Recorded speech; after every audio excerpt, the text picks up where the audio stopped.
Students, welcome to our YouTube channel roots of civil engineering. आपके अपने YouTube channel roots of civil engineering पे आपका स्वागत है। आरबीएससी की क्लास सिक्स बुक मैं आपको पढ़ा रहा हूँ, जिसके मैंने आपको 2 चैप्टर्स की वीडियोस मैंने आपको अपलोड कर दिए। आप उन 2 लेक्चर्स को देख सकते हैं। आज हम 3rd चैप्टर इस किताब का पढ़ेंगे। पुस्तक का नाम क्या है? हमारा राजस्थान। कक्षा 6, 7 और 8। कक्षा 6 में कौन सी चलती है? भाग फर्स्ट, ठीक है। 7 में भाग सेकंड और 8 में भाग थर्ड। कक्षा 9 और 10 के लिए राजस्थान की जीके की बुक्स और हैं।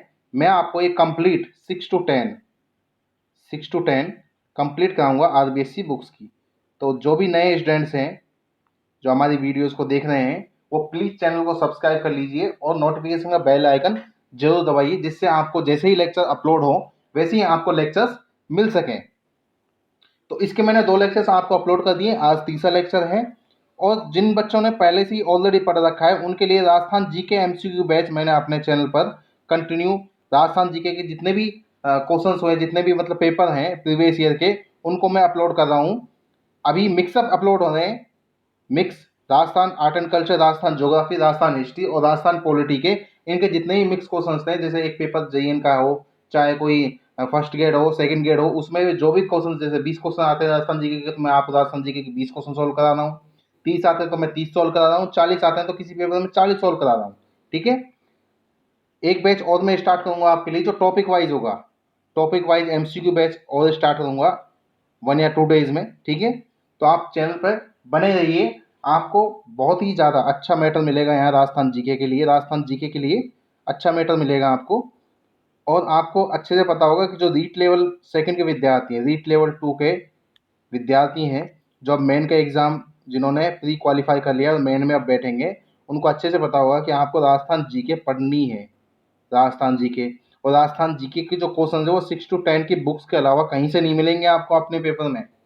तो बेटर रहेगा आप किसी गाइड को प्रेफर ना करके सिर्फ राजस्थान जीके की बुक्स को ही प्रेफर करें, सॉरी आरबीएससी बुक्स को ही प्रेफर करें।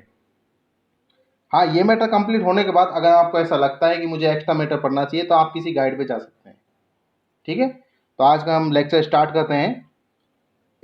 ये जो किताब है कक्षा 6 की, जो ये बुक है, इसमें हम क्या क्या सामग्री पढ़ेंगे वो देख लीजिए। तो कक्षा जो 6 है, इसमें हम राजस्थान एक परिचय, ये चैप्टर हम पढ़ चुके हैं। राजस्थान का इतिहास ये हम पढ़ चुके हैं। आज हम पढ़ेंगे इतिहास जानने के स्रोत। जो जो इतिहास है, राजस्थान का इतिहास है, इसमें कैसे कैसे घटनाएं हुई हैं, क्या घटनाक्रम रहा है, ये इतिहास जानने के स्रोत, जिसमें आपको सिक्के मिलेंगे, अभिलेख मिलेंगे, शिलालेख मिलेंगे, ठीक है। जो सभ्यताओं से चीज़ें मिली हैं, कौन कौन सी चीज़ें मिली हैं, इनके बारे में हम पढ़ेंगे। और नेक्स्ट चैप्टर क्या होगा? राजस्थान में प्राचीन सभ्यता स्थल। तो आज का लेक्चर हम स्टार्ट करते हैं चैप्टर नंबर 3 से। हाँ जी, देखिए जो चैप्टर 3 है, इतिहास जानने के स्रोत। चैप्टर नंबर 3, इतिहास जानने के स्रोत, इसको हम स्टार्ट करते हैं। प्राचीन काल के इतिहास के अध्ययन से हमें सभ्यता के क्रमिक विकास का ज्ञान होता है। इतिहास जानने के अनेक स्रोत हैं, जिनको मुख्यतः 2 भागों में विभाग किया गया है। एक पुरातात्विक और दूसरा साहित्यिक स्रोत। एक कौन से स्रोत? पुरातात्विक स्रोत और दूसरे साहित्यिक स्रोत। अब पुरातात्विक स्रोत क्या होते हैं, इसको समझिए आप। पुरातात्विक स्रोत क्या होते हैं? प्राचीन काल के वे अवशेष, प्राचीन काल के वे अवशेष जिनमें हमें स्थान एवं घटनाओं के संदर्भ को समझाने में सहयोग मिलता है, उनको पुरातात्विक स्रोत कहते हैं। कहने का मतलब जो प्राचीन काल में जितनी भी घटनाएं हुई हैं, जो भी घटनाएं हुई हैं, जो भी स्थान, जो जिन जिन स्थानों पर हुई है, उनको जो समझाने का माध्यम क्या है, वो है पुरातात्विक स्रोत। ऐसे स्रोतों में अभिलेख, मुद्रा, स्मारक, कलाकृतियाँ एवं उत्खनन से प्राप्त सामग्री शामिल है। तो कौन कौन से स्रोत हो सकते हैं पुरातात्विक? एक जैसे मुद्रा, अभिलेख, स्मारक, ठीक है, और कलाकृतियाँ। जो कलाकृतियाँ हैं इनसे हमें पता लग जाएगा कि हाँ भी ये किस काल से संबंधित हैं। अभिलेखों से हमें ये पता लग जाएगा किस शासक का है, उस शासक के टाइम पे कैसा उसका शासन रहा है, कौन कौन से युद्ध उसने किए हैं। ठीक है, तो इनसे तत्कालीन जनजीवन को समझा जा सकता है। पुरातात्विक स्रोत संक्षेप में इस प्रकार हैं, जैसे कि पहला अभिलेख। अब अभिलेख क्या होता है? ये हमें शिलालेखों, पत्थर की पट्टियाँ, शिलालेख क्या? पत्थर की पट्टियाँ, पाषाण शिला, पत्थर के बड़े बड़े खंडों, स्तंभों, भवनों, गुफाओं की दीवारें, मूर्ति प्रतिमाएं, स्तूप, मठों, तालाब, खेतों में खड़ी शिलाएं ताम्रपत्र पर उत्कीर्ण किए हुए मिलते हैं। अब अभिलेख किस प्रकार से मिलते हैं? अभिलेख देखिए, अभिलेख आपको शिलालेख में मिलेंगे, जैसे कि पत्थर की चट्टान है उस पे हमने किसी राजा के बारे में लिख दिया, वो क्या हो गया? अभिलेख हो गया। ठीक है, किसी गुफा की दीवार पर हमने कोई चित्र बना दिए या फिर चित्र बना दिए और उससे संबंधित हमने लिख दिया, जैसे कि यहाँ पे लिखा हुआ है, यहाँ पे भी लिखा हुआ है, लेकिन आपको लैंग्वेज समझ में नहीं आ रही क्या लिखा हुआ है। ये काम किसने किया है? हमारे इतिहासकारों ने किया है। इन्होंने अलग अलग जो अभिलेख हैं, जो भी अभिलेख मिले हैं उनको पढ़ा है। उनको पढ़ने के बाद ये बताया है कि हाँ इस अभिलेख में इस राजा से संबंधित लिखा हुआ है, इस राजा ने ये युद्ध लड़े हैं, ये जो सामंत थे इसके शासन के टाइम पे थे, और कौन कौन से कवि रहे इनके शासन में। तो अभिलेखों की उपयोगिता क्या है? अब जो मैं आपको बताया था, देखिए, यह विविध भाषाओं में गद्य व पद दोनों ही शैलियों में मिलते हैं।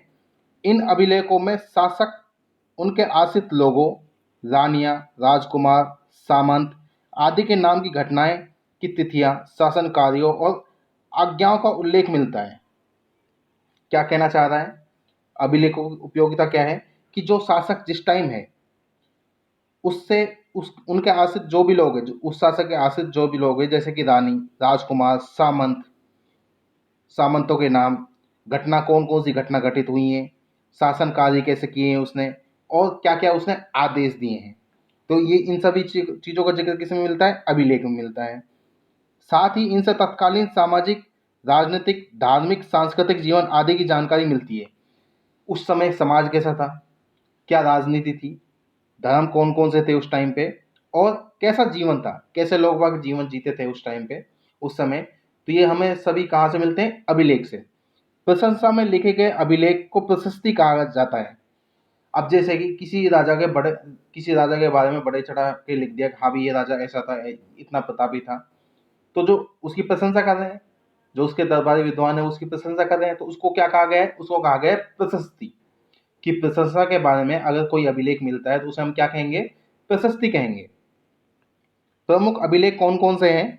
देखिए, नगरी अभिलेख, कस्बा अभिलेख, घटियाला अभिलेख, किराड़ू अभिलेख, नानसा और बनाला यूप स्तंभ लेख, सामोली शिलालेख आदि से राजस्थान की धार्मिक व्यवस्था, यज्ञों के प्रकार, भूमि तथा द्रव्यदान, राजनीति सीमाएं आदि की जानकारी प्राप्त होती है। उदाहरण स्वरूप देखिए आप, घटियाला अभिलेख प्रतिहारों से संबंधित है। घटियाला अभिलेख किससे संबंधित है? प्रतिहारों से। और बिजोलिया शिलालेख किसकी इतिहास की जानकारी देता है? हमें चौहानों के इतिहास की जानकारी देता है। तो यही नोट डाउन है इसमें कि उदाहरण स्वरूप घटियाला अभिलेख, प्रतिहारों और बिजोलिया शिलालेख चौहानों का इतिहास जानने के महत्वपूर्ण साधन है। चीरवे का जो चीरवा शिलालेख है, चीरवा शिलालेख रावल समर सिंह के युग की जानकारी देता है। अब तीन आपको शिलालेख मिल गए। एक घटियाला अभिलेख, घटियाला अभिलेख क्या जानकारी देता है कि प्रतिहारों ने कैसे शासन किया है। घटियाला अभिलेख है किसके समय का? राजा कक्कू के समय का। राजा कक्कू के समय का क्या है? घटियाला अभिलेख। बिजोलिया शिलालेख से क्या पता लगता है कि चौहानों ने कैसे शासन किया? तो चौहानों के इतिहास की जानकारी किससे मिलती है? बिजोलिया शिलालेख से मिलती है। जो चीरवा का शिलालेख है, चीरवा का शिलालेख किसके बारे में है? रावल समर सिंह के युग की जानकारी देता है। कहने का मतलब चीरवा का शिलालेख किस शासक के टाइम का है? रावल समर सिंह के। रावल समर सिंह ने कैसे शासन किया, इस सब की जानकारी किस में मिलेगी? चीरवा के शिलालेख में। ठीक है, तो आगे बढ़ते हैं। इसमें ये एक स्मारक है, देखिए ये स्मारक है। हम स्मारक के बारे में पढ़ेंगे। ये स्मारक है। नेक्स्ट पढ़ते हैं हम स्मारक के बारे में। राजस्थान के विभिन्न स्मारकों में दुर्ग प्रमुख हैं। इनमें चित्तौड़, जालौर, गागरोन, रणथंभौर, आमेर, मेहरानगढ़, तारागढ़, कुंभलगढ़ आदि दुर्ग महत्वपूर्ण हैं। इनके अलावा भवन, राजा प्रसाद महल, सार्वजनिक भवन, स्नानागार, जनसाधारण के घर, विहार, मठ, चैत्य, स्तूप, मंदिर, समाधि, बावड़ी, कूप आदि भी क्या है, स्मारक हैं। अब स्मारक में कौन कौन से आ गए? स्मारक में जैसे दुर्ग आ गए, स्नानागार आ गए, सार्वजनिक भवन आ गए, चैत्य आ गए, स्तूप आ गए, मंदिर आ गए, समाधि स्थल हो गए, बावड़ी है, कूप है, सभी क्या है, स्मारक हैं। अब स्मारक में भी जो सबसे इंपॉर्टेंट क्या है, सबसे इंपॉर्टेंट होते हैं किले, दुर्ग। जैसे कि चित्तौड़ का किला हो गया, जालोर का दुर्ग है, गागरोन दुर्ग है, रणथंभौर दुर्ग सवाई माधोपुर है, आमेर दुर्ग जयपुर है, मेहरानगढ़ दुर्ग है, तारागढ़, कुंभलगढ़ दुर्ग राजसमंद है। ये हमें तत्कालीन स्थापत्य कला, धार्मिक विश्वास, उपासना, पत्ति, मनुष्य की चेतना और समृद्धि ज्ञान भी करवाते हैं। अलग अलग चीज़ों का ये हमें स्मारक ज्ञान करवाता है कि उस समय इन स्मारकों को किस प्रकार से बनाया गया। इन स्मारकों पर कुछ ना कुछ आपको लिखा हुआ भी मिलेगा, ठीक है। तो उस समय हमें पता लग जाता है कि उस समय जो लोग हैं, जो जीवन है उनका कैसा रहता था, कैसे वो युद्ध करते थे। तो इन सभी से हमें ये जानकारी मिलती है। अब देखिए मुद्राएं। मुद्रा तो आप सभी जानते हो किसे कहते हैं, पैसे को, पैसे या रुपए, ठीक है। ये क्या है, मुद्राएं हैं। उस समय क्या चलते थे, सिक्के चलते थे। मुद्राएं अथवा सिक्कों, छापों या प्रतीकों से किसी भी काल विशेष की राजनीतिक, धार्मिक, आर्थिक स्थिति का पता लगता है। देखिए मुद्रा से कैसे पता लगता है कि कैसी धार्मिक स्थिति, राजनीतिक स्थिति रही है। अब जैसे कोई सिक्का है, ये सिक्का है, अब ये सिक्का चांदी का है, सोने का है, तांबे का है, इससे क्या पता लगेगा, इससे ये पता लगेगा कि उस समय जो आर्थिक स्थिति कैसी थी उस रियासत की। दूसरी चीज, अगर इस सिक्के के ऊपर जैसे किसी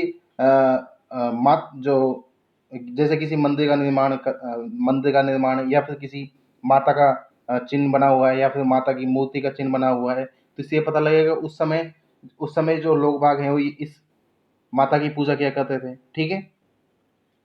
और सिक्कों पर राजा का नाम भी मिलता है और राजा के नाम के साथ साथ उनका हो सकता है कि शासनकाल भी उस समय मिला हो। तो ये सभी क्या है, ये सभी चीजें मिली हैं। मुद्रा पर अंकित चिन्ह, भाषा, लिपि, सन, संवत, नाम सहित धातुओं की शुद्धता, नाप तोल आदि से हमें उस समय की समझ आदि का ज्ञान होता है। सिक्के राज्य व शासक की शक्ति के सूचक भी हैं। अब देखिए मुद्रा पर अंकित चिन्ह, कौन से चिन्ह बने हुए, भाषा क्या है, लिपि कौन सी यूज की है, किस सन में ये सिक्का डला है, कौन सा संवत चल रहा है, या फिर नाम सहित धातु की शुद्धता, नाप तोल आदि से हमें क्या पता लगता है, उस समय की समृद्धि का। कहने का मतलब कैसा राजनीतिक इतिहास रहा है, क्या धार्मिक और आर्थिक स्थिति रही है उस समय की। तो ये सभी हमें किससे पता लगता है, सिक्के व मुद्राओं से। आहड़, रैड, बैराट, रंगमहल, सांभर, सुखाने के उत्खनन से प्राप्त सिक्के और मुद्राओं से क्षत्रप, मालव, चौहान, गोहिल आदि वंशों के राज्य शासन, अधिकृत सीमाओं के बारे में जानकारी उपलब्ध होती है। ये सभ्यताएं हैं, आड़, रैड, बैराट, रंगमहल, सांभर, इनसे अलग अलग प्रकार के सिक्के प्राप्त हुए हैं। और इनसे किन किन के बारे में जानकारी मिलती है, जैसे मालव, चौहान, गोहिल, इन सभी वंशों के बारे में जानकारियां मिलती हैं। नेक्स्ट, बर्तन और कलाकृतियां। उत्खनन से हमें तत्कालीन बर्तन आदि कलाकृतियां प्राप्त हुई हैं। कलाकारी में बर्तन पर चित्रण, खंभों पर खुदाई, किवाड़ों व गवाक्ष की कारीगरी आदि भी देखने में आती है। हमें ऐसे बर्तन भी प्राप्त हुए हैं जिनकी बनावट, पॉलिश, रंग आदि उस काल की उत्कृष्ट कला को दर्शाते हैं। राजस्थान के अनेक स्थानों से उत्खनन में प्राप्त मृदभांड, प्याले, रकाबियां, धूप पात्र, दीपक आदि से हमें पूर्वजों के कला कौशल को सहज ही समझ सकते हैं। अब देखिए क्वेश्चन कैसे पूछा जाता है इस पुस्तक से। जैसे आपको एक कोई भी नाम उठा के दे देगा, जैसे रकाबिया उठा के दे दिया उसने, दीपक दे दिया, रकाबिया उठा के दे दिया सपोज कीजिए। अब पूछेगा आपसे कि रकाबिया क्या है, रकाबिया क्या है, आरबीएससी से कैसे क्वेश्चन पुट होते हैं। अब आप कोई सी भी गाइड ढूंढ लो, आपको नहीं मिलेगा। 101%। जो बच्चे बोलते हैं ना कि पेपर टफ आया है, पेपर टफ नहीं आता। आपने 6 to 10 की बुक्स हैं जो राजस्थान जीके की जो बेस है, उसको आपने पढ़ा ही नहीं है। तो जब तक आपने पढ़ा नहीं है, आपको पता ही नहीं लगेगा रकाबिया क्या है, कि रकाबियों का संबंध किससे, बर्तन और कलाकृतियों से संबंधित है। तो इसलिए आपको 6 to 10 की बुक्स को प्रेफर करना चाहिए। गणेश्वर नीम का थाना सीकर की ताम संस्कृति के अवशेष। गणेश्वर सभ्यता कहाँ है, नीम का थाना सीकर में, कातली नदी के किनारे। किस नदी के किनारे है, कातली नदी के किनारे। ठीक है, इससे क्या मिले हैं, ताम्र संस्कृति के अवशेष, ताम्र संस्कृति के अवशेष मिले हैं। जोधपुर, जयपुर एवं नवमहतपुर से प्राप्त काले व लाल मृदबांड। अब जोधपुरा जयपुर, जोधपुरा सभ्यता, ध्यान रखना, जोधपुरा सभ्यता जोधपुर में नहीं, कहाँ स्थित है, जयपुर में। और नवभरतपुर, इन दोनों सभ्यता से क्या प्राप्त हुए, काले व लाल मृदबांड, काले व लाल मृदबांड। ठीक है, गिलोन से प्राप्त प्रशस्तर फलक आदि में कला कौशल देखा जा सकता है। गिलोन सभ्यता कहाँ है, गिलोन सभ्यता भीलवाड़ा में। कहाँ है गिलोन सभ्यता, भीलवाड़ा में। हाँ जी, तो गिलोन सभ्यता कहाँ है, सॉरी मैंने आपको भीलवाड़ा बता दिया, गिलोन सभ्यता कहाँ स्थित है, राजसमंद में। ठीक है, गिलोन सभ्यता कहाँ है, राजसमंद में। तो गणेश सभ्यता जो नीम का थाना सीकर से हमें क्या प्राप्त हुए, ताम्र संस्कृति का अवशेष। जोधपुर, जयपुर और नवभरतपुर से हमें क्या प्राप्त हुए, काले व लाल रंग के मध्यभांड। और गिलोन से क्या प्राप्त हुए, प्रशस्तर फलक आदि में कला का कौशल देखा जा सकता है। अब देखिए ताम्रपत्र, तांबे के छोटे बड़े पत्थरों पर खोदे गए लेखों को क्या कहते हैं, ताम्रपत्र कहते हैं। अब तांबे के जो पत्ते हैं, इन पर खोद कर लिखे गए, खोद के लिखे गए कुछ भी जो सामग्री है, उसको हम क्या कहेंगे, ताम्रपत्र कहेंगे। दान पुण्य से संबंधित होने से इन्हें दान पात्र भी कहा जाता है। ताम्रपात्र किसके लिए लिखे जाते हैं, बेसिकली हमने इस शासक ने क्या क्या दान दिया, तो वो हमें क्या मिले, किस में मिलेगा, ताम्रपत्र में। तो इसलिए ताम्रपत्र को क्या कहा गया है, दान पत्र भी कहा गया है। इनमें हमें शासक, काल, भाषा, पर्व, धर्म, भूमि के प्रकार, नापतोल, दान के प्रकार आदि का पता चलता है। ताम्रपत्र से क्या क्या जानकारी मिलती है, हमने क्या दान किया है, किस शासक ने कितनी भूमि दान किए, किस धर्म को दान किए, उस समय कौन सी भाषा थी और क्या काल था। ठीक है, नेक्स्ट साहित्यिक स्रोत। अब साहित्यिक स्रोत देखते हैं कि साहित्यिक स्रोत क्या क्या है।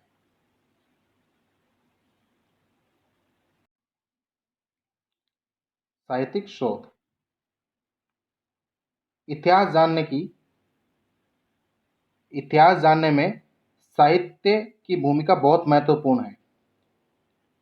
पहले हमने पढ़े थे पुरातात्विक स्रोत और हम क्या पढ़ रहे हैं, साहित्यिक स्रोत।